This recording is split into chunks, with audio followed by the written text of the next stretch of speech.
Submarine on patrol. Most of us have a rough idea of what a submarine looks like, but we may have only a hazy idea of her job and how she's constructed. Her job is to seek out and hit the enemy, approaching unobserved beneath the surface of the sea, and her main weapons are torpedoes. Here are the torpedo tubes, and just abaft the tube space is the torpedo stowage compartment. Next comes the crew space, which contains some of the living quarters.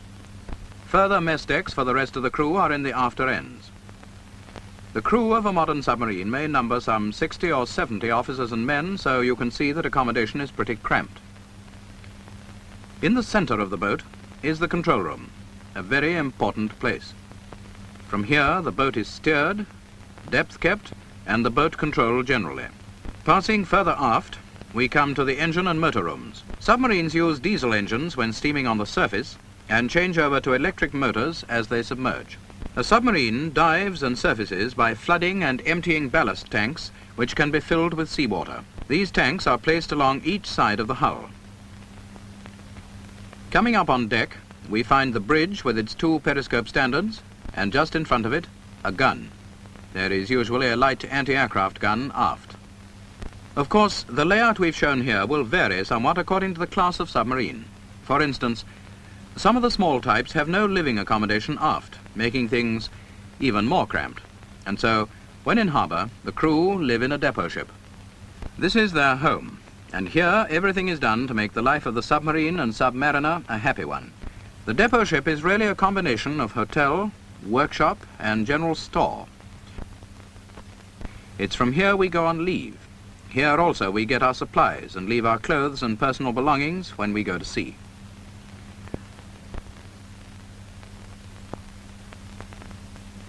So that's our home, and this is our submarine, well stocked with all we shall need on our journey, and ready to cast off as soon as the commanding officer has come on board. And here comes the CO. He's getting his final instructions from Captain S and saying goodbye. Now he's on board, we cast off, thus severing all material contact with the outside world till we come back.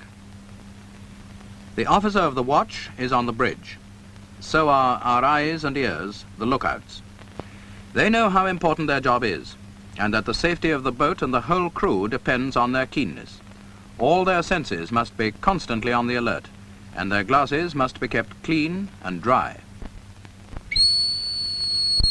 We're ready to dive, and the CO gives the order, diving stations, clear the bridge. Everyone goes below except the CO.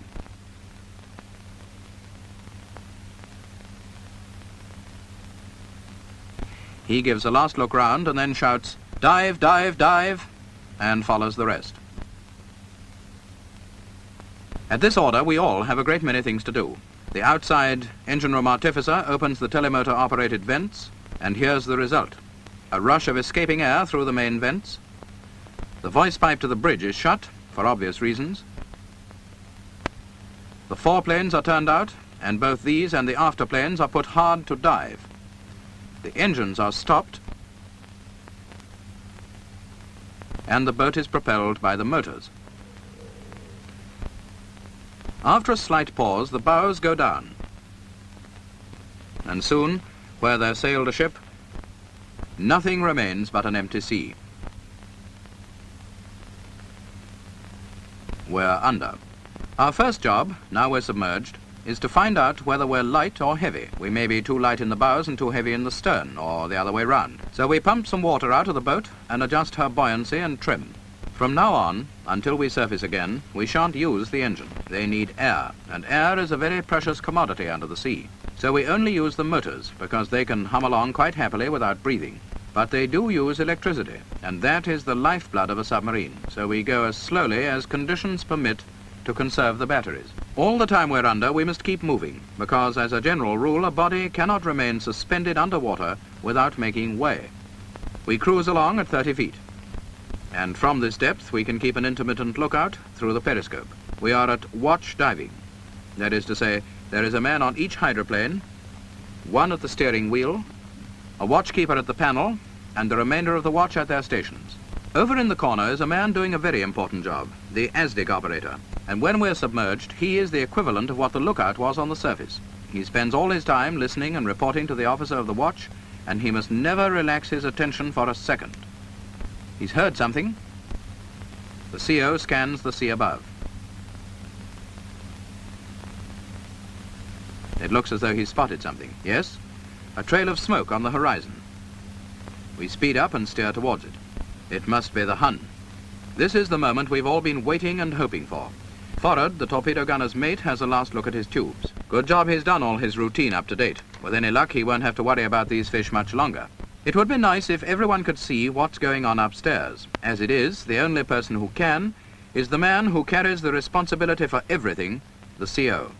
He gives the order, stand by, 1, 2, 3, and 4 tubes, firing interval, 6 seconds. And there's our target, just where we wanted. Fire! And away goes the first fish, to be followed at intervals by the second, third, and fourth. As each fish leaves the boat, he gives a shudder, and the pressure inside increases. This is because the air which blew out the fish must escape back into the boat. If it didn't, then a nice fat bubble would shoot to the surface and give away our position. The ASDIC operator, hearing the torpedoes speed away one by one, reports the fact, and we all wait, listening for an explosion.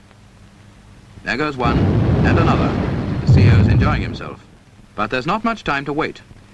The expected order comes, 70 feet. Both planes are put to dive. Water is pumped out, because as we go deeper, our weight increases.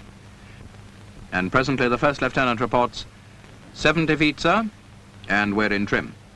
We move slowly through the water at 70 feet, using our planes very sparingly and waiting for the inevitable retaliation. Yes, here it comes. A destroyer tearing down the torpedo tracks and coming into attack. We shudder and shake, the lights go out, and cork drops from the hull. There's nothing we can do about it except lie low and hope for the best. This may go on for some time, but sooner or later the Hun gets tired. The detonations are fewer and further off. Eventually, they cease altogether. What a relief the silence is, like the sudden stopping of a toothache. After a time, the CO decides to surface. There's nothing coming through the ASDIC operator's phones, so up we come to 30 feet again. A quick all-round look, then stand by to surface. The Hun's gone. There's no sign of survivors.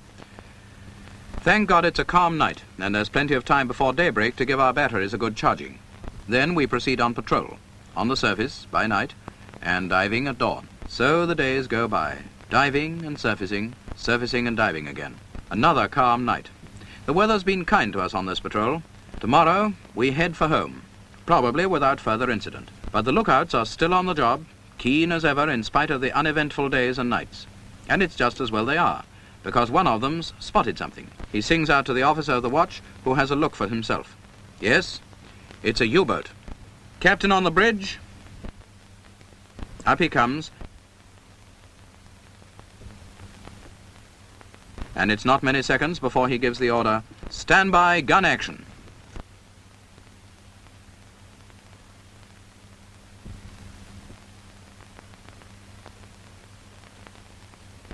The gun's crew close up before you can say knife, and open fire.